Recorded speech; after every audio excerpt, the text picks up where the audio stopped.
Tonight's episode of the 31st Lap Podcast is brought to you by DirtTrackDigest.com. If it's on dirt, it's on Dirt Track Digest. This is the 31st Lap Podcast, recorded live in the studios of FingerLakes1.com in downtown Seneca Falls, New York. And now, your hosts, Chris Marquardt.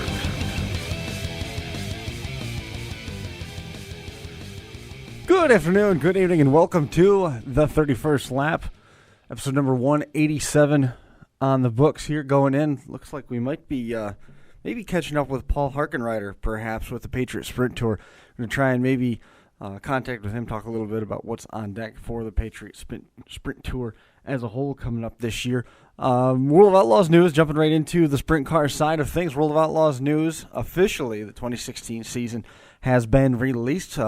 It's going to kick off, as we expected, on the 12th through the 14th at the at Volusia Speedway during the Dirt Car Nationals. We're going to see them up in our neck of the woods a couple times. Coming up May the 20th and 21st, they're going to be visiting Williams Grove before they come to Weedsport on May the 22nd. Excuse me just one second here. Paul, forward your number. There we go. Paul Harkenrider just confirmed that he will be able to join us here. Give him maybe 15 minutes or so, and we'll be getting a hold of him, and we'll chat a little bit about the Patriot Sprint Tour. Again, 22nd of May, picking up where we left off, Weedsport is going to be the haunt of the World of Outlaws. Then after that, May the 24th, they go to New Egypt. 3 days later, they hit the dirt track at Charlotte. Extensive schedule this year for the World of Outlaws. Coming into September, they're going to be hitting all the major tracks in the Northeast. Eldora is going to welcome them on the 23rd before they go to Lernerville on the 24th. Then we've got the National Open weekend, the September 29th and 30th and October 1st. Then they're going to come to right here in Elbridge. Rolling Wheels will host them on October the 8th.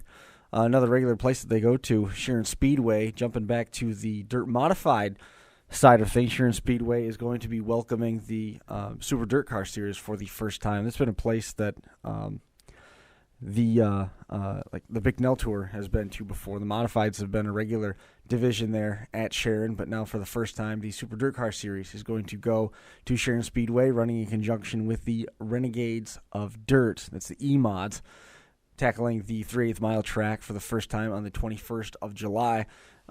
It's been 10 years, if you can believe that. 10 long years. It's been a decade since the Super Dirt Car Series has even been in Western Pennsylvania or Eastern Ohio, which is kind of cool. It's going to made up pretty nicely with the activities planned at Eldora Speedway when the Super Dirt Car Series is running there. It was Lernerville Speedway that they were at last back in 2006. It's the only appearance for the region, and it's been, like I said, 10 years since they've been in that area. 6,000 win, making it the richest modified race in the history of Sharon Speedway. The big blocks have been there weekly since 81. Lou Blaney leading all time with 121 victories over the next person in line, active racer Rex King, who now has 51. All the attention now being put on Boardwalk as we get ready to send the TQ midgets flying around Atlantic City. Boardwalk Hall is all set to go. 3 divisions going to be on the card for the Napa Know-How Gamblers Classic. It's going to go on as scheduled. It was a little bit concerning there with that huge snowfall that came through the snowstorm. Looks like it's all been cleaned up enough to where the roads are open, and they're going to be able to press on forward. 200 entries. Pretty close anyway. Nearly 200 drivers ready to hit the 8th Mile Oval, which is constructed indoors at Boardwalk Hall. TQ Midgets, they are the main class.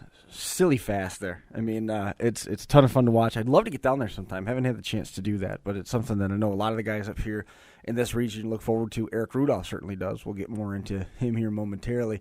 5 of the 8 past winners have already registered among the 100 or so entries that they've got for that TQ division. Eric Rudolph from Ransomville, he's the defending race winner. He also won in 2012. Anthony Cecily, he won in 2014 and 2013. And Ted Christopher won in 2011 and 2009. They're all registered for competition. And Lou Ciccone, He's in the list as well. He's won it in 2010 and 2006. He's going to be driving as a teammate to Ted Christopher. He's also going to be involved as an owner of a 4-car team, if you can believe that. These are some trick chassis that they've got, so we're going to have to keep an eye close on how these guys do. But he's got some who's driving that. Dirt modified regular Jeff Strunk, midget driver Alex Bright, John Ivey, and USAC driver Russ Gamster are going to be driving them as well. The release reads that these are radically designed cars and have only raced once before on January 2nd in Allentown, where results were mixed. We saw Eric Rudolph picking up the win there. Joey Payne from Fairlawn also going to be in the field. He was a 2007 and 2004 Gamblers Classic winner, and he's also, along with his son Anthony, who's a full-size midget driver, going to be joining them. Nearly 100 TQ teams signed up for that. Man, it's going to be a lot of fun. I know this indoor racing thing, there's a couple, 3-4 races now here that Mike talks about on a regular basis. It's going to be something to watch as it evolves. It's a lot of fun. Concrete, and you have to have a light foot. Driver news. Dwayne Howard formally agreeing to join Norm Hanson's number 357s at Big Diamond. That means Big Diamond's going to be a place to be.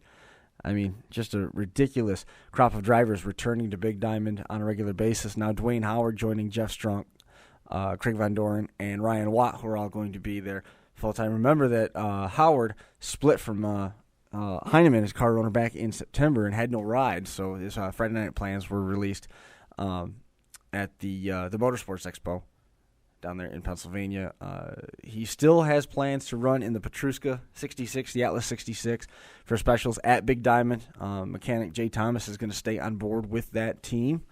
Howard is going to be in the 66 Grandview, and he's got a busy season now that he's added this Friday night program to his season. On top of running weekly at Big Diamond and weekly at Grandview, he's going to be doing the Poker Series at Bridgeport, the Super Dirt Car Series events at Williams Grove and Grandview.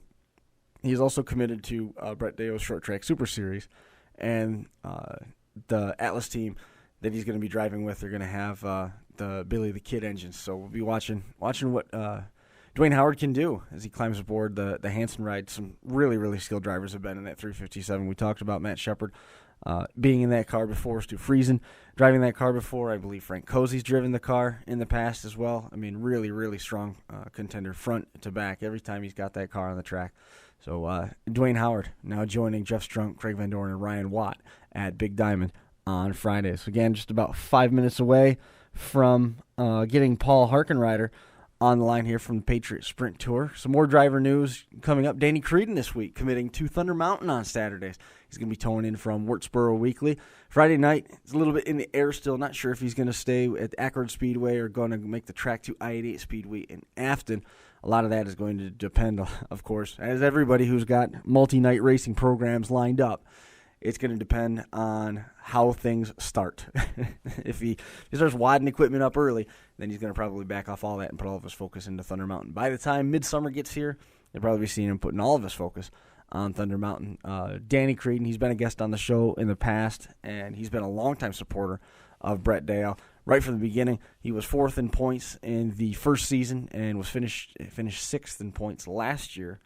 And on top of that, those 2 top 10 point finishes, he got a couple big wins last year as well. He took home $10,000 at New Egypt in the Dirty Jersey 3 and took home the series finale at I-88 at the end of the year. That win was worth $6,000. He's got 3 Higfab chassis in the garage, and those are ready to be strapped down with 4 Bidell engines. So pretty good deal for Danny Creedon heading over to Thunder Mountain. Moving on, the New York State Stock Car Association Awards were handed out. A couple drivers from Albany, Saratoga, and a car owner also recognized in those award recognitions. Kenny Tremont is the 4th time winning the Car Owner of the Year award. And Ken Jr., of course, he was the guy driving the number 115. Ken Sr. owns the car. That car was in victory lane 7 times at Albany, Saratoga, and they won the Dirt Car Modified Track Championship there. They won 5 times at Lebanon Valley in the Modifieds, 4 times in the Small Blocks, and he won the Small Block Track Championship over there at Lebanon Valley. And interesting stat on Kenny Tremont Sr., perfect attendance at Lebanon Valley in the past 54 4 years. 50 of those seasons, his car finished in the top 10 in points. Overall, Outstanding Performance of the Year award was given to 2 drivers. That was the first time in the 28-year history of the award that it was shared among 2 talents. The 2015 award went to Stu Friesen and Rocky Warner. Warner was a regular in the Sportsman division during the 2015 season over at Albany-Saratoga.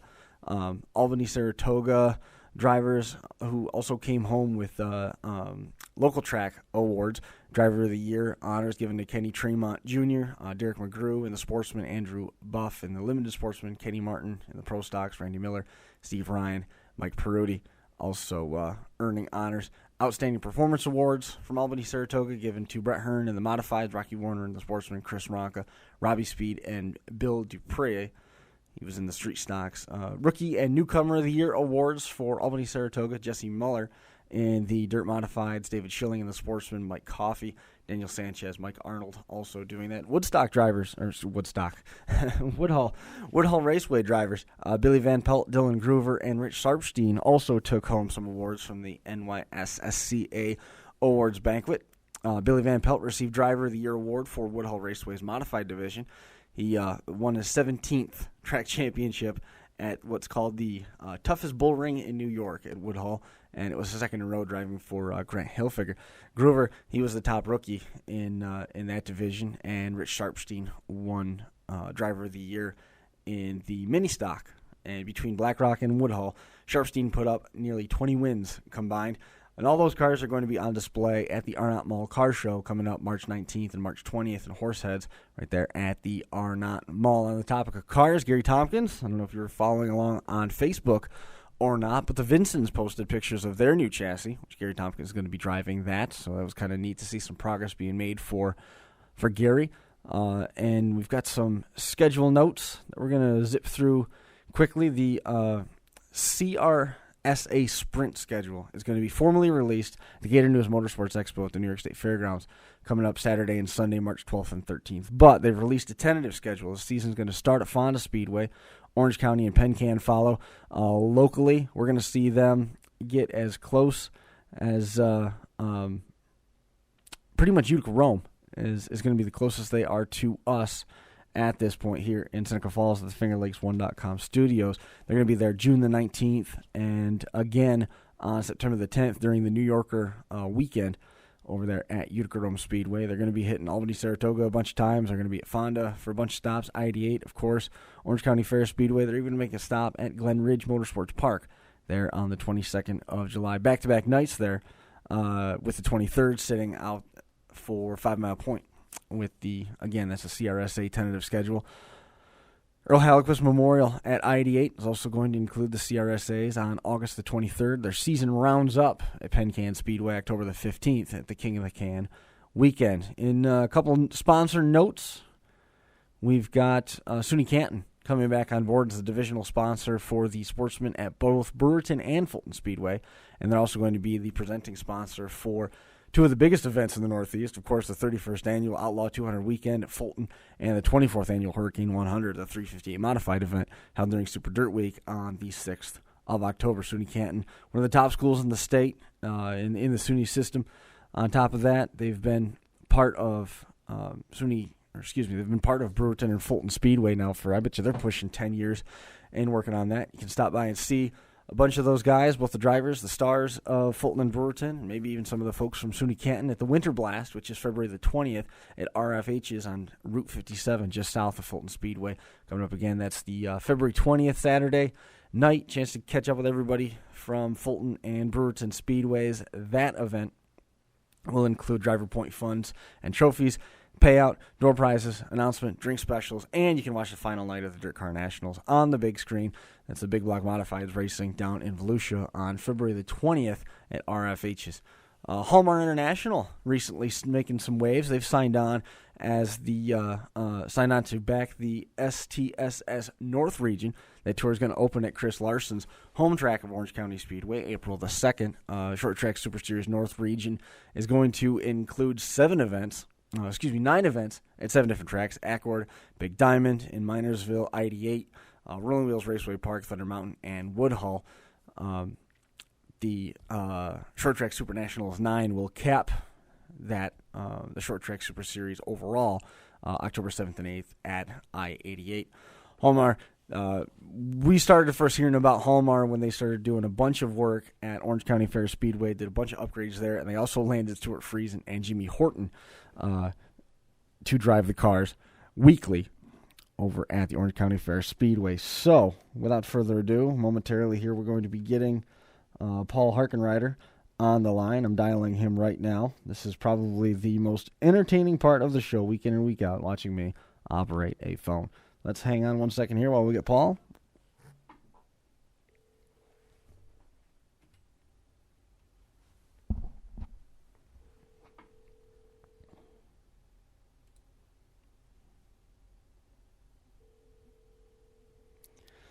We're hoping to get Paul anyway.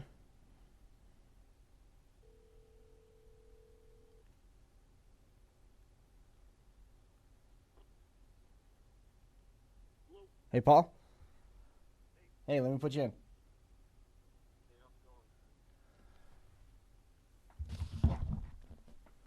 All right, Paul, can you hear us all right?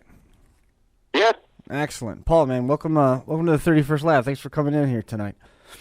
Hey, thanks for having me on tonight, Chris. No problem. Working with the Patriot Sprint Tour this year. I mean, congratulations on the success the Patriot Sprint Tour had last year. And, you know, what basically the big thing is what's in store for the Patriots coming up in 2016? Yeah, a lot of good things coming here for 2016. A lot of different tracks we're making a trip back to. A lot of familiar tracks. We got a lot of good sponsors coming back with us on board. But yeah, we kicked the season off in Thorhold, Ontario, for the Canada Series. It's our first of, I believe, we have 9 Patriot Sprint Tour Canadian shows. There's going to be about 25 American Series shows. The Canadian show will start at the Merrittville Speedway on April 23rd for the annual Spring Sizzler, and then the following weekend on Sunday, the May 1st, we're actually going to go down to Andy Harpel's managed track, 5 Mile Point Speedway. That's actually going to be the first time that the Patriot Sprints have been to 5 Mile Point Speedway since 2005.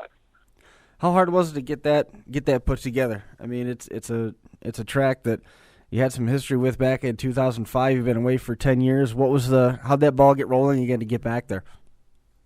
You know, it's a lot of stuff that Mike and Andy really probably did a lot of back and forth. I know Mike really wanted to go back there. There's a lot of good racing down in that area, and so I know he presented with them a lot of the dates, and I think that was just the best appropriate date that would work for everyone.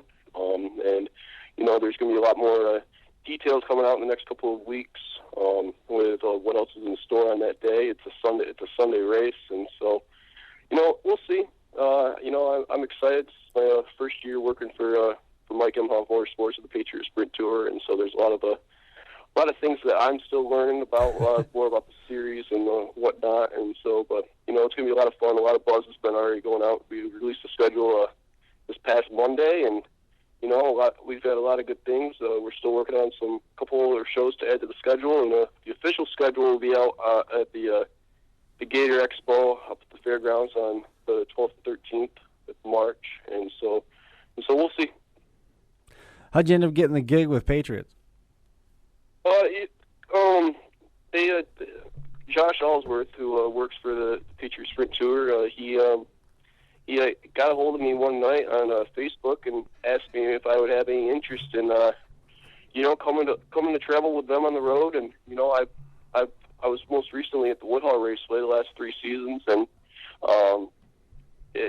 you know, I've had such a blast working for Ted and Brandy White down at Woodhall. You know, it's a track I grew up in. It's where I live, and you know, the Patriot Sprints, they come twice a year to Woodhall, and they bring such a big fan base, and it's more respectable series. And you know, they told me that Rich Fleck was stepping down from his duties, and they asked me, and I ended up getting a hold of Mike, and about a couple weeks ago, we you know, tied the knot, and you know, this is where I am yet. And so it's a new challenge for me. I'm super excited, and so I get to visit a lot of tracks, so that I don't really get to go out to, and now I have a pretty good reason though to now make a venture out to them.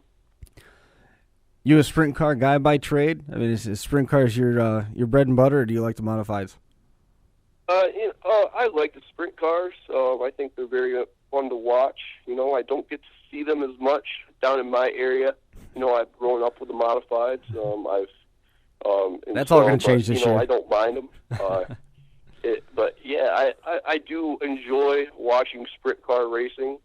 They're very interesting to watch at Woodhall. I went and saw them a couple times up in Canandaigua. I've seen them at Black Rock. And they put on quite a show, and so it's going to be I'm going to be learning a lot about sprint car racing very quickly, and how I've been told it's a lot different than what I've been used to with modified racing. That's a true statement. Big time. You said you're finally getting the opportunity to go to a bunch of these tracks and travel a little bit. What track are you looking forward to getting to the most? There's a lot of tracks that I haven't been on here, but one track that I've never been to that I'm really excited to go to, actually two tracks, is out east, Albany-Saratoga Speedway, as well as the Fonda Speedway. We'll be there on Memorial Day weekend on May 27th and May 28th. And, they got a lot of history, out in those areas. I'm really excited to actually make it out to Ransomville Speedway. I've heard a lot of good things. And even Rolling Wheels, we're going to be there on August the 24th. That's a Wednesday night. And so, there's a lot of tracks on this that, I've never really been to, and but I'm going to be able to now. You've never been to Rolling Wheels? I've been to Rolling Wheels, I'm sorry. I've been to Rolling Wheels, but, like Ransomville I've actually never been to, and I've never been to Albany, Saratoga, and Fonda. And so, I should rephrase that I'll be able to work at Rolling Wheels as, PR director and announcer. Sure. The announcing thing. You excited about that? Think of all the new fans that are going to get to hear your voice. Yeah, I'm pretty excited.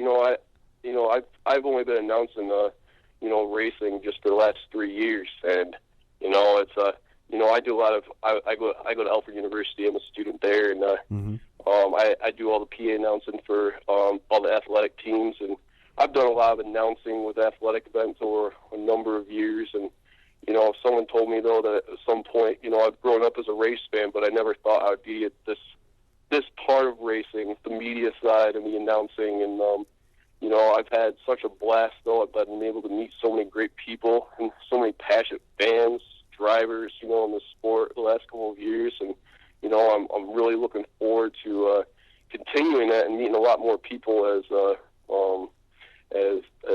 season comes about. What's your favorite sport? I actually do like basketball. I've grown up with it. I announce basketball there. I like the pace of it. I like it's I've grown up with it, and it's been around my family for as long as I can remember, and I'll probably go with basketball. This is basically your time of year then. Yeah, it is. I've been busy. I had a game last night that I announced. I'll be announcing. I announced the next coming weekend, and so it's been pretty busy. With a lot of things going on, especially being a college student, and plus taking on a lot of PR responsibilities at the moment. But I don't really look at it as work. I enjoy what I've been able to do the last couple of weeks already for Mike and the Patriot Sprints, and it's going to keep me busy definitely during the summer, and but it'll be definitely worth it. So you taking this job here is what set in motion the dominoes that let another friend of the show, Steve Ovens, that opened the door for him to jump in and take over some of those responsibilities at Woodhull, right? Yes, that is correct. Interesting. Yeah. It's funny how small the world is, right? Yeah, it is really small world. I've been able to work with Steve a couple of times. Steve comes down to Woodhull with his turn for turn 5, and I've been on shows a number of times and be able to talk racing with him, and and I was one of the things that I was thinking about is that if I were to step down from Woodhull and approach this job, is like if there had been able to find someone else that would be able to do it. And when I found out that Steven got the job, I was like, wow. I mean, that's good for him, and good for Woodhull Raceway, because they're definitely getting someone that's definitely dedicated to the sport and is very experienced, and it will definitely help them out with the media and social media aspects, and and so Woodhull is not taking a step back from any types of things. I think they're definitely going in the right direction down there. So you endorse that move then? Yeah, that's correct. So you get to watch the sprint cars. You get to go to the homecoming, so to say, when the Patriot Tour goes back to Woodhull. What is that going to be an emotional return by the time you get to that point of the season? Yeah, I think so. Just because I wrote on Facebook a couple weeks ago that I was stepping down from Woodhull and that I'm taking a new job with the Patriot Sprints, and I can't tell you how many emails and text messages and just messages on Facebook that I got from congratulations, and I've been able to meet so many great people down at Woodhull. I've been able to work for a great track owner and great track promoter.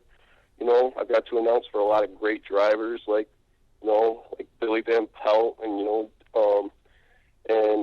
who's won 17 track championships, and he was a guy that I grew up watching, and yeah, he's done okay. I consider him now a friend, and it's going to be I've been seeing all my racing friends that I'm friends with on Facebook about what they're doing, like getting their cars ready, and I look at it and I'm like thinking that wow, I'm excited for the season, but then again I was thinking that I'm not going to be able to see some of these guys run as much as as I've been able to the last 3 years. When you're talking about the drivers and having gotten to know Billy Van Pelt, have you had the chance to get to know any of the sprint car drivers yet? I've introduced myself a little bit. I messaged Sammy Reeks, the previous champion, that saying that I'm the new PR guy, and I've introduced myself to him. I've had a couple of the sprint car guys add me on Facebook, but I've met a couple of them, not as many. I'm probably going to in the next couple of weeks pretty quickly. I didn't really get to because I was doing so much stuff for Woodhull on Saturday nights and talking to drivers that I'm going to be announcing for, is that I didn't really get to go up and really introduce myself to those kind of drivers. And so this is definitely a new challenge. There's going to be there's a lot of great guys in 360 sprint car racing, especially in this area, that I'm definitely going to be able to get to meet and work for, and I'm definitely looking forward to that. Did Rich Vleck hand you a stack of binders with all the statistics on these guys? Because that dude was like an encyclopedia. That was one thing that I definitely wanted from him. I'm still in the process of getting that. I know. Yeah. And so I'm definitely going to want that. And that was one thing though that I mentioned in my press release, is that Rich Vleck is one of the most respectable and organized, series announcers that there is, and I'm to replace a guy like him is that's in my opinion first a huge honor, and then also but I'm hoping to continue that same type of statisticians and all the history and all the little facts that just stick in your mind when you're at a racetrack, at a different racetrack, and I'm really hoping that I'm going to be able to continue that, and as we go forward, and but I haven't got the binder yet, but I'm definitely that's definitely my next task, is to get that binder. But every result and from every track that the tour has been on, and but we'll see. Right. It's interesting. You gotta get your hands on that just to go through and look through it. I mean, Yeah. there's some remarkable races over the last. Geez, I can't even remember how long it's been. It's probably been close to 16 years or something now. That Patriot Tours. I believe that they started. I believe Mike told me that they started in 2004, and so that'll be about 12 years. Yep. Very cool. Well, I'm happy for you, man. It sounds like things are going well for you. Is marketing what you want to go? Is it what you're studying in college? Yeah, I'm studying marketing. I'll finish in this coming December. I got one more semester after this one, and so yeah, that's another thing. You know, the job searching is it's definitely that's also been a pretty big process. You know, I'm gonna see what that lies ahead. But you know, I'm also looking at this opportunity as making myself more marketable. You know, I know Sure. there's a lot of sponsors and there's a lot of business guys that are in this sport that, you know, might be looking for, you know, a sales or PR representative that I might be able to work for. And, you know, that's one thing that I definitely looked at when I was, you know, considering this job is that, you know, how is this going to benefit me for the future and how is this going to benefit my career, you know, and I think it definitely will. Who else did Mike interview for the job? I actually have no clue. I know he said that he was talking to two other guys, and he was talking to two other guys, and he said that he would get back to me. And then all of a sudden, I actually got a call from Ted White, the owner, who he actually congratulated me on the job, that I was actually getting it. And so it was, you know, it was definitely a strange, weird event. But I was like, oh, well, that's news to me. And then actually Mike actually had to go to he was away, and so he actually didn't. I ended up not hearing from him for the last, you know, there was 2 days after that, and so I was getting a little, to be completely honest, I was getting a little concerned that I don't know what was going on, and but you know, things worked out for the better. Everything, you know, all that stress, you know, nothing to worry about now, and you know, we're good to go now. Awesome. Yeah. That's cool, man. That had to be just messing with your head so bad. You get the phone call and then it's 2 more days before you find out if it's actually real. Yeah, exactly. You know, and you know, it was funny that I was just about to start school and, you know, start back up my semester, and you know, a lot of things were going through my head, and you didn't really know what was really going to happen. But you know, it you know, let's there's a sigh of relief now, and I'm glad everything's worked out. And you know, and like you said, I'm really excited for this job. You know, I never thought that I would actually be a part of a series group. You know, I thought I'm just a 22-year-old kid from, you know, a small town down here in Woodhull, and you know, now I'm working for one of the more respectable series in our region. You know, and it's you know, I'm working for a great series promoter, and what he does for sprint car racing is, you know, it's unreal, and I get to, you know, I'm still taking it in that you know, this is actually true. So March 12th and 13th, when you're at the Gator Expo, oh yeah, you're going to be down there as the PR rep for the Patriot Sprint Tour. What's that going to be like? You know, it's going to be interesting. I'm actually on I'm going on a spring break vacation, you know, the week prior, so I actually won't be there until Sunday. But oh no, you're calling in sick for your first major appearance. Yeah.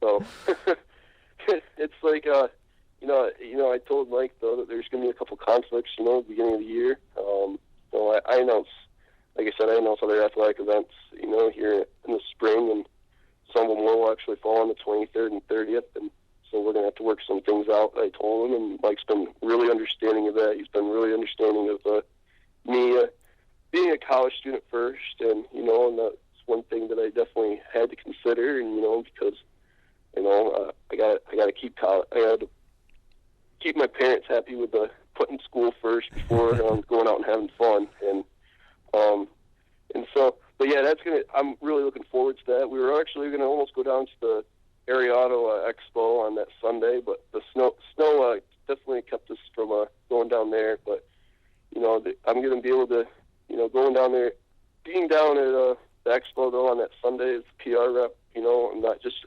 I've been going there a couple of years just to look around. And, sure. I've gone there as like just a spectator, and now I'm there as actually someone, and so that's going to be pretty neat. Are you guys going to go down to Motorama? I do not believe so. That's in Harris. It's in Harrisburg. I think that was brought up at one point. I know I'm not actually, and so we might go. He might go down, and Mike might go down and actually just check it out and see what's going on. But I do not think we're going to actually make that trip. Motorama, Harrisburg, Pennsylvania, the 20th and 21st of February. Where I didn't catch it. Where'd you say you were going on spring break? I'm actually going on a cruise to a bunch of islands in Mexico, and so it's a spring break trip for a senior year of college, and so I'm actually going with family though. But I'm looking forward to that. Those cruise. You ever been on a cruise before? I've been on one, yeah, and it was pretty fun. I was a little bit younger, and so you don't get to do all the the cool things that you can do as a 22-year-old though on a cruise ship, and so it'll be I'm definitely looking forward to it. It's going to be hard to believe though that once we're at that point, I'm going to be halfway done with my semester at school, and then it's going to be pretty tough though having a week like that down in sunny Mexico, and then coming back up here to probably snow still on the ground here in New York, and not going to know when's racing season going to start, and it's a lot of good things. Like a lot of things are going to be happening over the next couple of months, though. That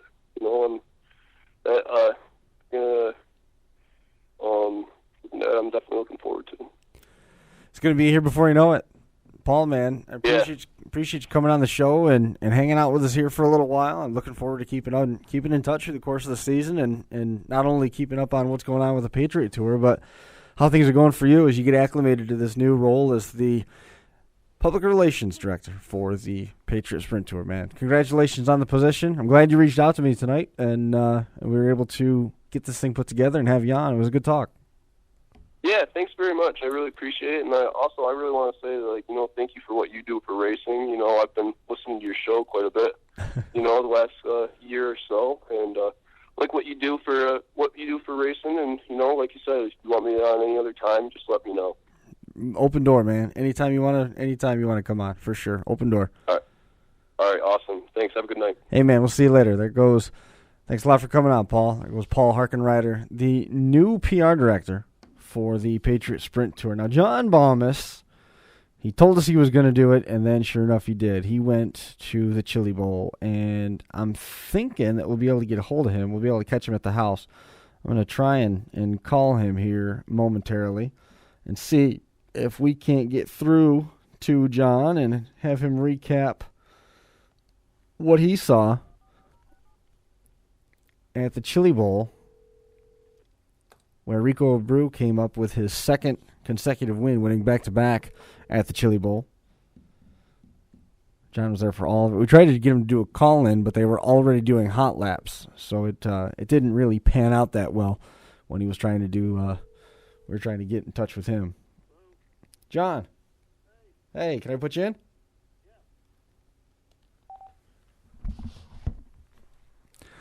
And sure enough, we got him. John, man, welcome back.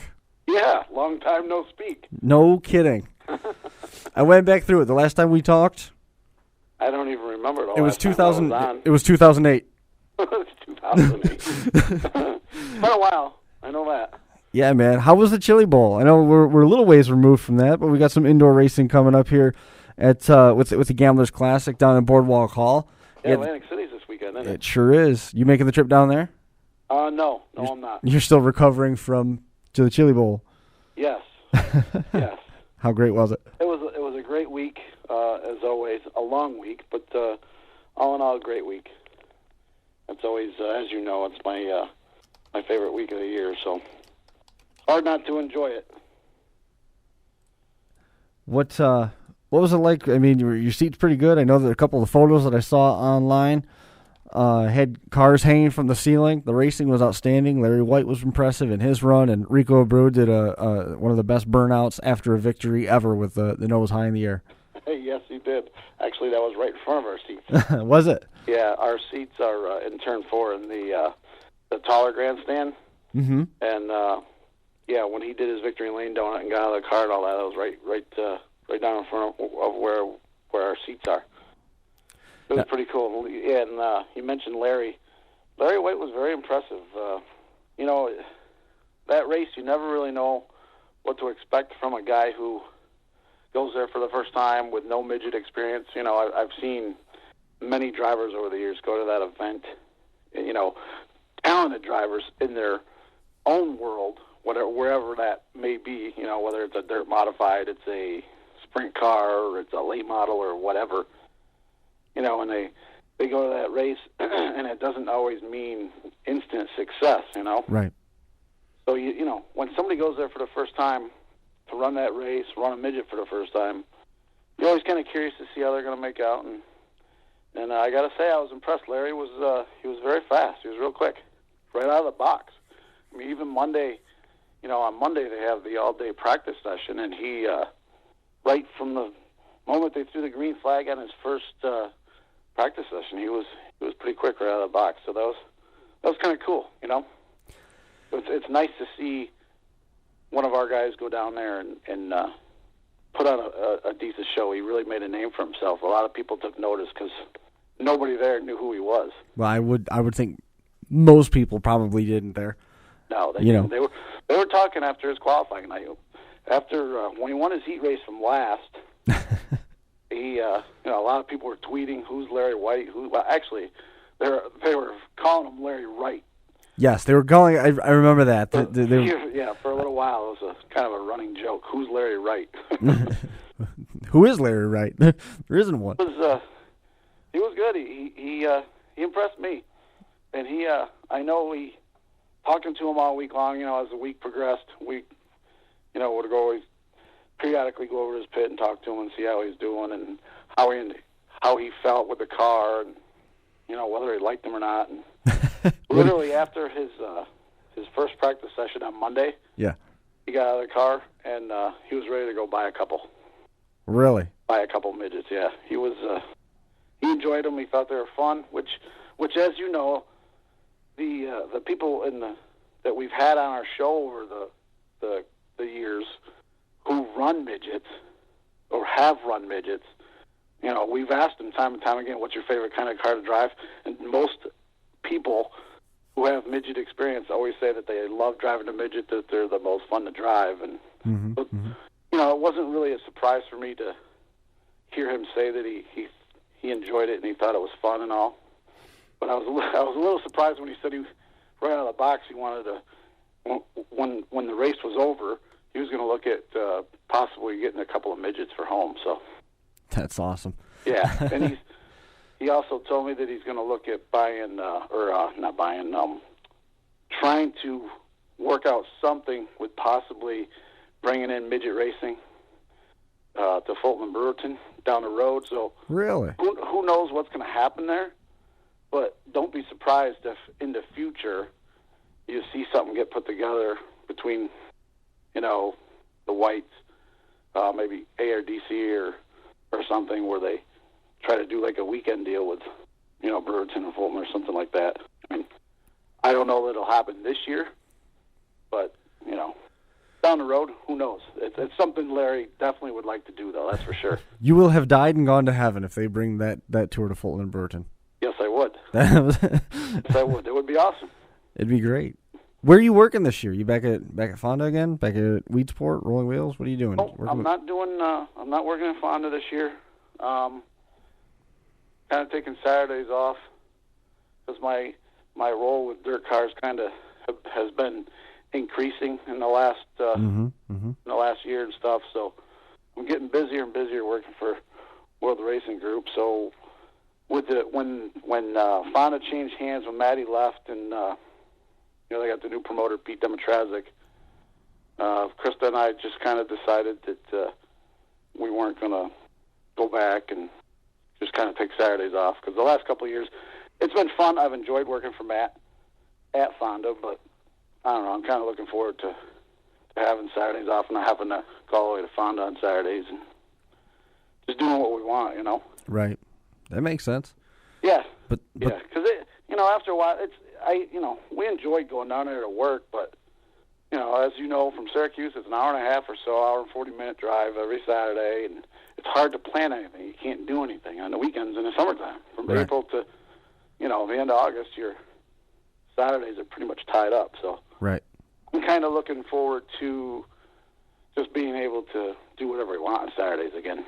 So no Saturdays for me. But sticking with the tour. Yes. Which is going to be, busy enough as it is.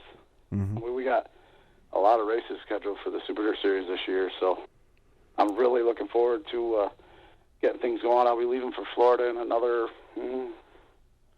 less than 2 weeks, I guess. I'm leaving Tuesday the 9th, I believe. Right.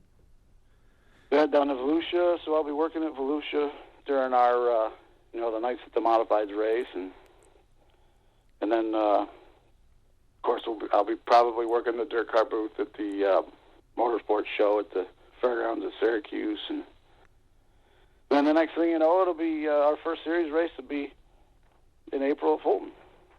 And it'll be here before you know it. Yes. The schedule this year, I think, is one of the best schedules we've had in a long time. I'm looking forward to it. It's going to be a great season. Got a lot of races scheduled, some really cool shows. The deal with Eldora being a 2-day show, and then Sharon the next day. Mm-hmm. So that'll be a nice little swings through Ohio. I'm really looking forward to that. I think a lot of people are. I mean, that's a sweet return, picking up Eldora, and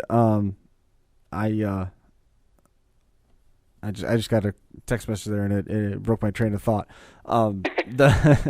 Mike had messaged me a minute ago. He had initially planned on coming on tonight, but he had fallen asleep, according to the message that he sent me. So I thought he was following up on his falling asleep. Is anybody posting pictures of that on Twitter? No, I don't think so. He loves to do that to people, right? Yeah. Isn't that like his thing?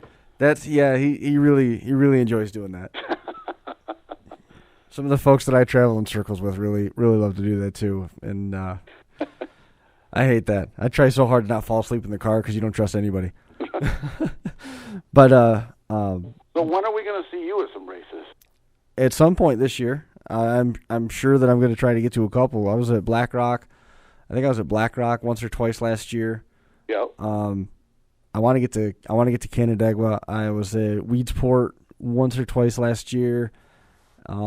We got shut out of Syracuse again, and now I guess that's not even anything we have to worry about because the grandstands are gone. So I doubt there's going to be any racing there. Yeah, no racing at the fairgrounds. Obviously, as most people know, Super Dirt Week will go on. Yep. Just not at the New York State Fairgrounds. What do you think? Is Central New York Raceway Park going to be ready to go? Well, Glenn Donnelly said he's going to be ready. So I guess we have to, for now, believe that he's going to have it ready. So that's all we know at this point. That's the thing, man. When Glenn says he's going to do something, it usually happens. One way or another, it comes off, and we're going to see Super Dirt Week go on in another iteration. There's been plenty of pictures that they're still working up there at the complex, even amid the cold weather and stuff. So yeah, they got a huge break with the mild start to the winter. They had absolutely several weeks there that they could have, I think, gotten more done than anybody would have imagined or planned on because the weather was pretty mild there for a while. Yep. I mean, obviously it's winter now, but they got a pretty good break there. November and December was pretty mild, so I'm sure they were making pretty good progress. I haven't been over there myself, so I don't really even know where they stand, but I do know, and it was announced right from the beginning, if for whatever reason they're not ready over there's of course a backup plan for Super Dirt Week at a backup venue. So either way, Super Dirt Week will happen in 2016. So it'll be cool. I'm sure. No matter where it is, it's gonna be all new. Yeah, I think that part I'm kind of excited for because we're gonna see a whole new event. Yes. I agree. I think Super Dirt Week, basically Super Dirt Week 1, the second edition, is going to be just as well attended as the last Super Dirt Week at Syracuse.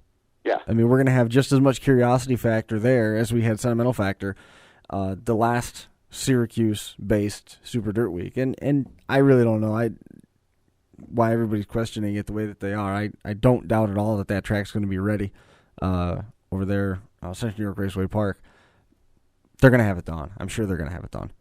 It's like I said, I haven't been over there to see for myself, or I haven't seen any photos or video footage of what's going on, but like I say, I know Donnelly has pretty much stated that he's going to have it ready. So at this point, all you can do is take their word for it, and if it's ready, it's ready. If it's not, plan B, Right. Yep. Either way, it's, like I said, wherever it is, it'll still be a great event. And I think for most people, I think people are still going to pack the stands because the curiosity, they're going to want to know what happens and how it goes down, and no matter where it is, Mm-hmm. Yeah. Either way, it's going to be a new venue, a whole new event, and people are going to be excited. They want to see what happens and how it all goes down, how it all unfolds. So, yep. Me included, I'm looking forward to seeing a Super Dirt Week, but a different event. Mm-hmm. Mm-hmm. It'll still be Super Dirt Week, just a different venue. I think pretty much the format will probably be pretty similar as far as I know, and it'll be pretty cool. I'm looking forward to it. What I want to do is be able to take our show on the road. I want to take the 31st lap on the road again. We've got all of our own equipment now. We've got everything is pretty much turnkey. Do you now? And ready to. Well, I mean, we have for the last 2 years. Well, yeah. Would you doing all your all the live stream stuff? Derby stuff. I know you do a lot of live stuff with that now, right? Yeah, we do. I think we did 20 some last year. No kidding. Yeah, we were all over the place. We're in Minnesota 3 times. We're getting ready here in about 2 weeks to head back to Minnesota for the first of what's probably going to be 2, if not 3 trips up there. We've been to Topeka. We've been to Virginia, Ohio.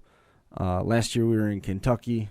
We've been to Arkansas with it. All over the place. And I would love to kind of do some of that same stuff with this, but racing has so much multimedia and social media out there already, it's hard to find room at the bar. And on top of that, promoters are protective of their product. They don't want to give it away for free at risk of letting somebody who would have come and watched it in the stands get it. And I understand where they're coming from, but I think that it would open up the door to a lot more fans who've never been to the track, who've never had the opportunity to see the track. Yeah, I'm with you. I'm on the other side. I think it does more promotion than hurt, That's what I think. I mean, people are going to see how great the show is, and they're going to want to be there themselves next time. Yeah. We've got statistics that can prove that. Winter Slam in Minnesota, it's an outdoor demolition derby in a riverbed in Garden City, Minnesota, in February. The first year that we went there was 1,200 fans. Last year when we went there was 5,000. Yeah. If you're putting a good product out there, no matter whether it's being televised or not, people are going to come. As long as they're putting out a good product and an exciting show, people are going to come no matter what. I agree. You had me on because you wanted to talk about the Chili Bowl. I mean, look at that as an example. Mm-hmm. Mm-hmm. The last few years, it's been on Saturday nights. Final portion has been on live MAP TV the last 3 or 4 years now. Yeah. And they still pack more people into that building than ever before. Every year, the crowd increases. Right. But you can't tell me that TV's hurting that. It's helping. Well, we were live. More people are discovering that it's a great show. Right. We were live with Blizzard Bash, which is the largest indoor demolition derby in the world. They have it in a hockey arena, and it's stretched out over 4 days. And Thursday night, Friday night, and Saturday night, the lower bowl of the hockey arena was full. And on Friday and Saturday, the upper bowl was full as well. Yep. And it's just a product because people saw how awesome it was, right. And you got to experience it in person. They can see it, and they've never been, and maybe they were a little bit curious but didn't know. They weren't really sure. And then they see it, they find out, hey, geez, sold them on it. That does look pretty cool. We got to go to that next time or sometime or whatever. Definitely. I know, we hadn't been out to the Chili Bowl since 2011, so we had missed the last 4. Right. And just in that time frame, on Friday night, it felt like a Saturday that there were so many people. 'Cause, you know, Saturday, of course, is the biggest day. That's when the most people are there. Right. But this year, Friday felt like a Saturday in the past. Sure. It was that full on Friday. So, I mean, so you can imagine Saturday was just a complete zoo. There were so many people crammed into that place. It was insane. Now, they pit outside or they pit in the building as well? They're all pitted in the building. Inside. Yeah. So when you say that you went down to the pit to see Larry White, Yep. or Larry Wright, depending on where you are in the country, Yeah. do you have to buy a special pass to get that, or does your admission give you access to that? Oh, you got to buy a pit pass. If you have, like us, because we have a reserved seat all week for the grandstands, Mm-hmm. you can go to the ticket booth at the main entrance of the building, Mm-hmm. and you can upgrade to a pit pass. So basically, you turn in your tickets. They take your tickets for your seats. You upgrade to a pit pass, so they'll write your seat identification right on your wristband. Mm-hmm. So that way I have proof that I still own a seat, even though I have a pit pass. So when you upgrade, it's a lot cheaper than buying a straight-out pit pass, because a pit pass there for the whole week is like $250 or something like that. Wow. Whereas if you do the upgrade, Mm-hmm. it's like $15 a day. So it was like $75. Not bad. You turn in my tickets and get a pit pass. So I mean, it's well worth it because you're pretty much got free range of the entire building for the most part all week long, and you know you're in there for several hours during the course of the week. So you want to be able to have that freedom to go walk around the pits and look at the cars and see the drivers, and you know, especially when you got people like Casey Kane and Kyle Larson and Rico and you know J.J. Yaley, and you got Dave Darling and Tracy Hines and Tim McCready, and they're all right there and accessible. You know, Right. Brian Clausen. You walk by Brian Clausen's pit, and he's more than likely going to be standing right there. You know, Right. You see these guys all week long just milling around, just like you and I would be. You know, they're not. It's not like the NASCAR deal. You don't get anywhere near those guys. You know, unless you got some special credentials, just because you know somebody high up. You know, Right. you don't get that close.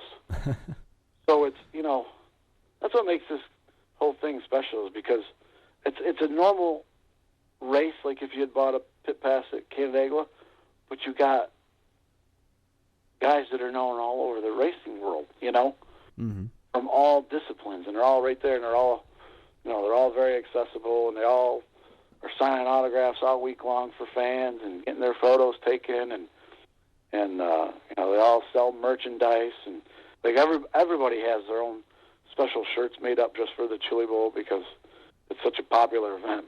Sure. People buy up merchandise there like just crazy. The guy came home with about 12 shirts. It's a new wardrobe. Yeah, pretty much. Well, I'm glad you had a good time making it out there for the first time since 2011. You know, Yeah, and it's amazing how much it changed, huh? It felt good to finally get back there. For a while there, the last couple of years, I've been beginning to wonder if I was ever going to get back there again. So it was nice to finally get back there. It was a different experience this time, because this is the first time that we went out there and we drove. We went from 2004 through 2011, so it was 8 years straight, and I always flew. This is the first time I ever drove out there, so that was a neat experience. You know, seeing a different part of the country on the way out and stuff. You know, going through St. Louis and going by the Arch, that was kind of cool. So, you know, this trip was pretty neat, just because we did it a little differently than years in the past. In the past, we never really had the time off to be able to take the time to drive. Sure. You always had to get out there and hurry and get home in a hurry because of work.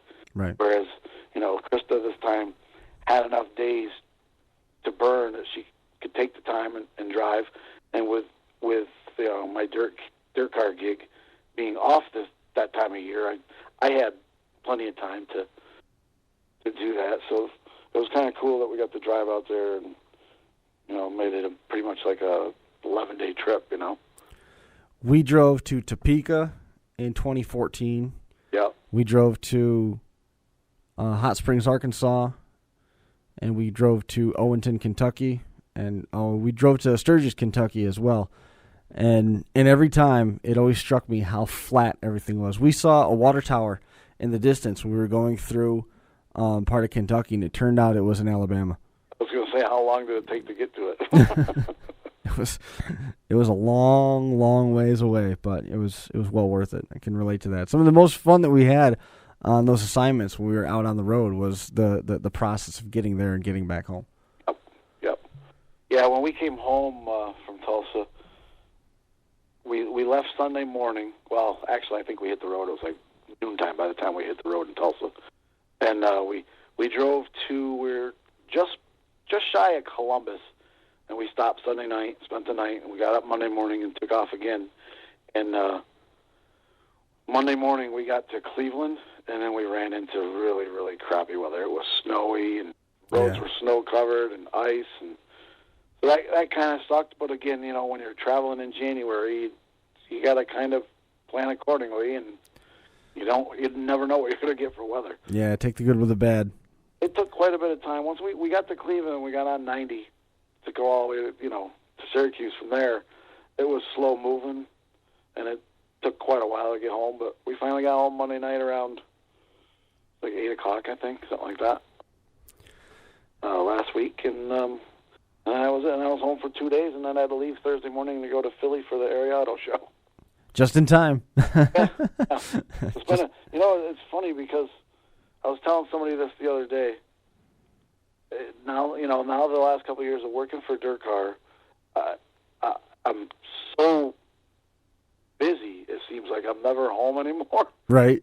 And this is supposed to be the off season, and for me, it's like not really been an off season. It's been a completely different off season than I've ever experienced as a race fan. Right. Because I've been just crazy. Like after Charlotte, now Charlotte's done, the World Finals are done. Our season is over.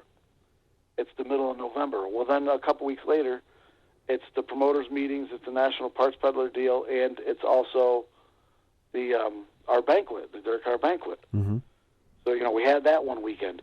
And then, like 2 weekends later, Mallet and I, we're into December now, Mallet and I go to the Indy Invitational. Right. Okay, so that's another, and that was the weekend of the PRI show. That's another weekend that's, gone, booked, things to do. And then another couple weeks later, it's Christmas, then it's New Year's, the next weekend. Next thing you know, I'm heading out to the Chili Bowl. I go out, I'll do that for 10, 11 days, get back from that, and boom, turn around and go to Philly, and now all of a sudden, here we are, we're talking, and it's, in another couple weeks, I got to leave, or another week and a half, I leave for Florida. So it's like there really hasn't been an off season. It's been extremely busy, and it always seems like there's always something going on. There's been no downtime. Whereas all the years of my entire life being a fan, usually by the first weekend in November or so, there's nothing until that 1 week of the year I go to the Chili Bowl, but then there's nothing again until March, Right. This year it's been a completely different kind of off season for me. I can relate to that. I mean, but I like it because it's making the off season go a lot quicker, because now all of a sudden the race season is like right on top of me now. Yeah, but you don't want to get burned out either. No, you're right, and I see now how a lot of people do get burned out because there really is no time to just... There's no break. Take a breath. You get a week here or a week there, but that's really about it, Mm-hmm. Like this week, now that I got like 2 weeks between the Philly show and then before I go to Florida, this week I've just been kind of taking it easy, trying to get caught up, with things around home and crap like that, and just kind of taking it easy before I head to Florida in a week. So it's been, I've enjoyed it. I be honest with you, I couldn't be happier. This whole thing for getting paid to work at the races is like, for me, it's a dream come true. I'd thought I'd ever get into something like this, and I couldn't be happier. It's the best job I've ever had in my life. The life and times of John Baumus. Yeah, it's. We all know we've all had jobs that we don't enjoy. You piss and moan when you get up. Oh, I don't want to go to friggin' work today. Blah blah blah blah blah. You know, everybody always dreams of a certain thing that they want to do for a line of work, for a career. Mm-hmm. But very few of us actually get to do what we love and get paid. You know what I mean? And this is like the first time in my life that I've ever been in that position. I love what I do, and I can't believe I still pinch myself. I get paid to go to the races. Like, really? How? You know? So I don't know. I feel blessed, I guess. Well, that's awesome. Yeah, I'm very, very happy. But on the other hand, Krista will tell you, I tell her all the time, you know, I know when you contact me different times and asking if I can come to the show and do this and that, it's been so, the last year and a half have been so crazy and so busy. It's like the one, you know, when you do get that occasional Thursday and you're home, it's like, you just want to stay home. And I'm sure you understand. You got a lot going on, and I know you do the show for this. You do your derby show, and I'm sure there's times where you're like, can't I just stay home today? Yeah. Yep. No, I'm sure you know what I'm talking about, but yeah, it is been a whirlwind. It seems like the last couple of years. It has been. I mean, we've got the magazine that we publish every other month. Which is now that's into volume 3. We have the shirt and artwork, the T-shirt production, which is Reckless Abandon. We have all the T-shirts now. Yeah, I do T-shirts now. Nice. And then we've got the Smashed Empire Designs and Media, which is the DVD production. It's the graphics. It's the roof signs. It's the door wraps. Then we've got the DVD production. We've got the live show, which goes out and streams live events. We've got the studio show. We've got this show. We've got the Finger Lakes Times racing column, which thankfully this time of year is bi-weekly. And I work full-time at the school. Yep. I mean, you guys don't even realize how close this show has been in the last probably 12 weeks to just not being around anymore. But, you know, our numbers have slowly crept up again by staying at it and staying consistent. The viewer numbers have come up strong, very strong. So for the 31st lap you're talking. Yeah, the 31st lap. So well, that's good. You know, well, I haven't been much of a help with it, that's for sure. Mike has been on twice since the 11th of November.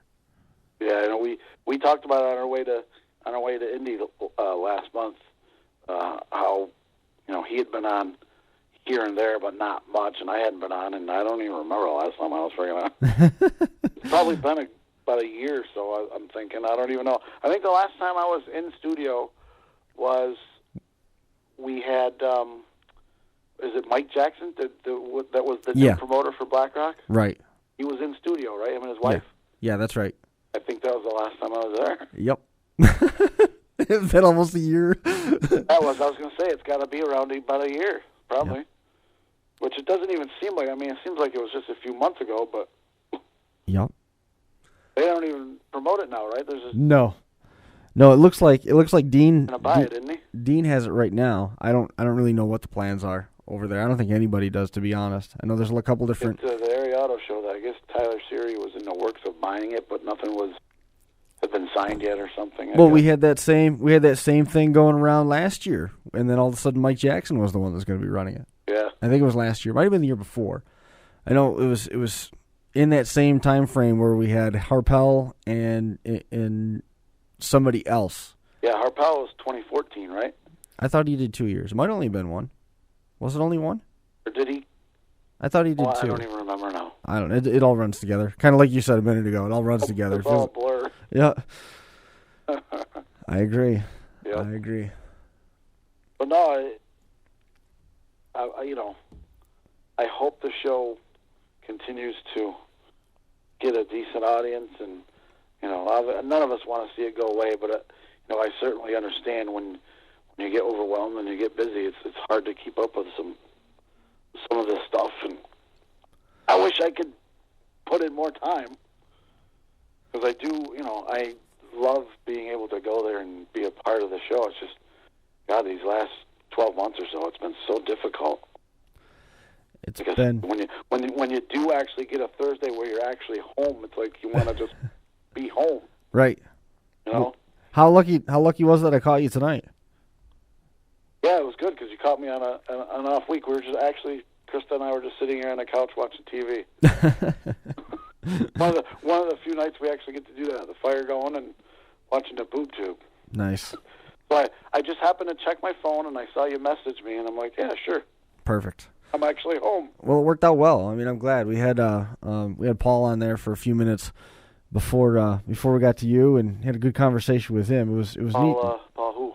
Paul Harkenrider, the new PR guy for Patriot Sprint Tour. Oh, okay. I know the name. I don't think I've met him, but I know the name. He was at Woodhull before he got on board with Patriots. Okay. And Stephen Ovens. Yeah. Stephen Ovens is now overseeing Woodhull. You know what? I almost think, now that I think about it, I think I met him with Mallet at Woodhull. Probably. Probably. Yep. It was neat to talk to him. Young kid, 22 years old, just getting into it. It's his first sprint car gig. That is the one I'm thinking of. I remember he was a young kid. Yep, I do know who he is now. Yep.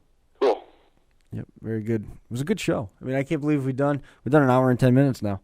Have you? Yeah. You got viewers still? Well, tonight's a bit of an anomaly because it's one of the 3 times through the course of the year where we are on simultaneous with Finger Lakes One's basketball broadcast from the high school. So they're in Bloomfield tonight, I believe. South Seneca and Bloomfield. I don't remember if they're at Bloomfield or if they're at South Seneca. But in any case, they're doing a game live. So we can't be on fingerlakes1.tv on their playlist until after the game's over.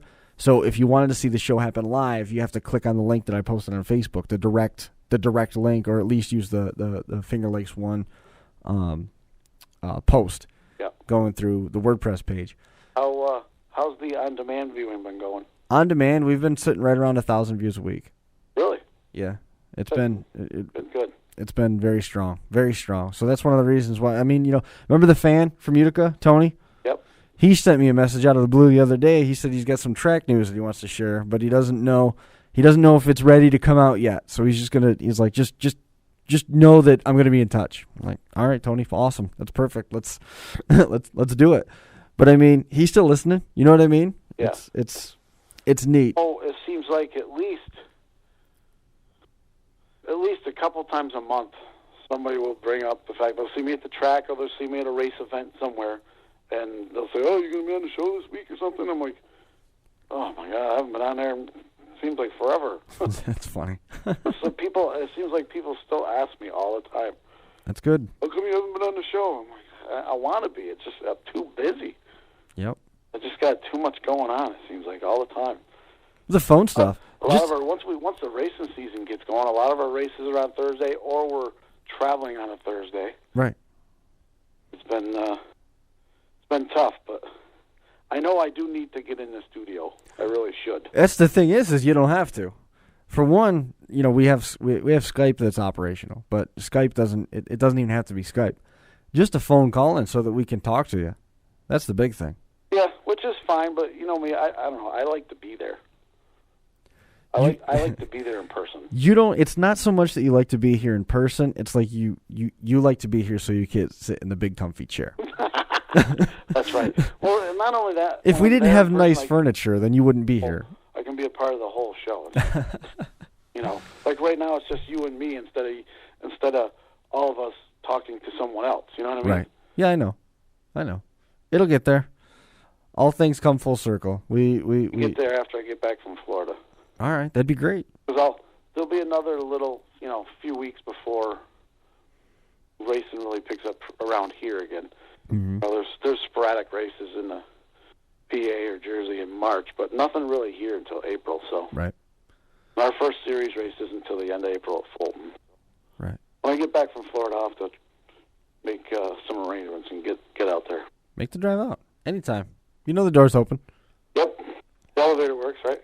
The elevator, yeah, I was scared to death. I put my key in, turned the elevator on, unlocked the floor, and pushed the 2, and the light flashed at me. The door had closed. I pushed the 1, and the light flashed at me. I tried to unlock it again. I pushed the 2, and nothing happened. Oh, no. So I unlocked it again, and I locked it and unlocked it again, hit the 2, and then it jerked and it started to move. But I thought for sure I was trapped in the elevator at that point. Oh, no. Isn't that like everyone has that? Like, everybody has certain fears. Isn't that like one of everybody's fears is being trapped in an elevator? I was not happy about the situation, but it took care of itself. But having that happen makes me wonder when the next time is going to be and how much closer I'll be to actually being trapped in an elevator. How big was the step that I just took towards actually that happening? Yeah, it was probably closer than I've had yet. I could definitely have lived without it. Although I will say, this past weekend down in Philly, all of the show people, we all stay at Crown Plaza. Yeah. And King of Prussia. Mm-hmm. The Crown Plaza, where my room was, it was on the opposite end of the hotel. Uh-huh. The end of the main entrance. Was it much quieter? I had a back entrance that I would use, and there's a back elevator there. But you could tell the elevator is kind of old and beat up. And there was a point this weekend I thought about my elevator wasn't going to work either, but it did. But it wasn't as bad as your situation. No, I was bordering on panic. I used a little bit more force than was necessary to unlock it the final time. The last thing you want to do is snap the key off. Yep, ping. I'll explain that. Yeah, Jim, we can't lock the floor anymore. How's your elevator repairman? Is he busy this week? Yeah, right. Oh, it's too funny. Well, what do you think? Goodness. So, yeah, when I get back from Florida, we'll have to conjure up a night for me to get out there one of these Thursdays. I need to get there. I've been saying it for months, and it just seems like it always ends up taking a back seat. So I need to get out there. Anytime, man. Anytime. Look forward to it. Yes, for sure. But if I don't talk to you beforehand, travel safe getting out of Florida. Yes, I will. I'll be leaving on a week from this Tuesday. I can't believe it's on us already. Yeah, tell me about it. I know, I can't believe it either. It just blows my mind how fast this stuff goes by now. It does. You know, when I come home, the NASCAR season will be underway. Underway? Underway? Yeah. When you get home, it will be underway. 24 is this weekend. It doesn't even seem possible. Yeah, it's unreal. Which I am, by the way, looking forward to watching this weekend. Yeah, well, that's good. As you know, I love the Rolex. You are the only person that does. That's like one of my bucket lists, is going to the Rolex 24 to camp some year. So go. I want to go there with some friends and camp in the infield at the Rolex and stay up all night and watch that entire friggin' race live. That would be awesome. So go. What's stopping you from doing that? You know what's stopping me? Who the hell's going to go with me? That's the problem. Mike would go. Like, most of my racing friends... He'd complain the whole time, but he'd go. Like, most of my racing friends don't watch that stuff, you know what I mean? Sure. Most of them don't even know what the hell that race is, you know? They know the Rolex 24, but they don't watch it. They don't watch those cars. Mm-hmm. Like, I watch those cars their whole season. Right. I like that series. It's a fun series to watch, but most people don't, you know? I enjoy road course racing. I mean, I used to love getting on Watkins Glen to watch all the different series that run during NASCAR weekend when we would get the opportunity to go down there. I love watching that stuff with the different entries in the corners and if you're brave enough to brake deeper and stuff like that. All the different, when IndyCar weekend was there, the onboard telemetry and the feedback that they were getting inside the car about what the car was doing and the adjustments they could make from the pit box without the driver even taking his hands off the steering wheel. It was crazy. Yep. And I love that kind of stuff. It's just it's an acquired taste, I guess is the best way to put it. Yeah. Well, that's one of the weekends when I was saying earlier that now I'm kind of looking forward to having Saturdays off and not working at Fonda. Right. I think one of the races I'm going to try to hit this year is the 6 hours of the Glen when the the IMSA Sports Car Series goes to the Glen like they do every year. They have the 6-hour race there in the middle of the summer. So I think the last couple of years I've been wanting to go to that, and I can't because they're going to Fonda on Saturdays. It's hard. Right. Because they start, you got to get up early in the morning and go Sunday. It's been too difficult to do. So now that I don't have that to worry about, I can kind of plan a little better, and I think I'm going to try to hit that race this year. Nice. Yeah. It's a good time. I covered that. Because I've not been to one of those sports car races yet, an IMSA race, so whatever they call it now. Last year it was the Tudor Championship Series, but now it's got a different name or whatever, WeatherTech or something they call it now. I don't remember. Yeah, they changed the damn name again. But anyway, I'm kind of going to try to hit that show this year. It'd be pretty cool to see. Those cars are neat. Plus, it's a 6-hour race. A lot of their races are only like hour and a half, 2 hours. Right. Majority of their shows, because they combine them with like IndyCar weekends and stuff like that. Right. The Watkins Glen show was like I think the third longest one they have. Mm-hmm. You got the Rolex this weekend, and they got the 12 hours of Sebring, and there's 6 hours of Glen. So at least it's a fairly long show. Right. It's not over an hour and a half. Well, you have to keep me posted on that. We'll have you report in from down there. Yeah. 24 hours, you'll have time to talk. When everybody else is sleeping. Yeah. Awesome. It'll be this weekend. Yep. I'll be sitting here on the couch fighting, trying to stay awake. Hang in there. There's always that like 3 in the morning lull. Right. You're drowsy, you're like nodding off, fighting, Uh-huh. Very familiar. And then daylight comes and you kind of get your third wind. Third wind.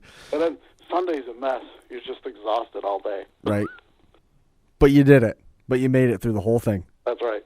That's the goal. That's just you have something to brag about. I remember we were live from the Duck Club on Seneca Lake, and you were shielding your eyes because they were showing highlights of the race on television. Sure do. Where the hell was it? Oh, it was this weekend in Philly. Mallet was telling that story to somebody. Oh, yeah? Yes. He loves to tell that story for whatever reason. It's a good story. It's great. It illustrates and puts in perspective your dedication to motorsports as a fan and a viewer. Yeah, there aren't too many people like me, that's for sure. That's for sure.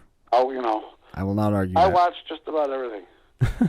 I go from watching Supercross on Saturday nights this time of year to watching the Chili Bowl, to watching the Rolex 24, to a World of Outlaw sprint car race, to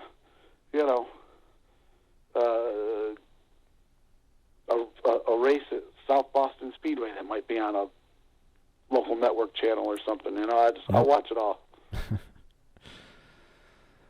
But we know where fans do. But we know where you'll be Saturday. Yes, on the boob tube. Struggling to not watch your eyelids. Yeah, pretty much. Saturday I will be fine. It's when we get to that 2-3 o'clock time frame, then I'm going to be like fighting. Yep.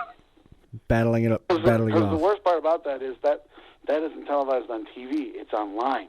Right. So you got to sit at your computer. So yeah, you got to sit at the computer or hook the computer up to the TV. But either way, it's only like that coverage is in-car camera coverage, so it's not like watching a television program. Right. Makes it a little tougher to stay awake. You'll troop through. I know you will. You fight. Yep. You got to fight the fight. All right. Hey, pal. Well, I appreciate you making some time tonight. It was good catching up with you. Yeah, glad to finally get on the line, and hope everybody enjoyed the show and tuned in tonight and tunes in on demand. Sounds good, man. Appreciate it. You travel safe, and I'll look forward to hearing from you from Florida. Okay, will do. All right, man. Thanks a lot. Yep, see you later. See ya. There goes John Balmas. He was live at the Chili Bowl. Got to enjoy it. Timed it right. Battery was just about to die in that phone. I think that is going to do it for this edition of the 31st Lap. Appreciate our guests coming on and making some time for us. We'll be back here again next week. We'll see you then.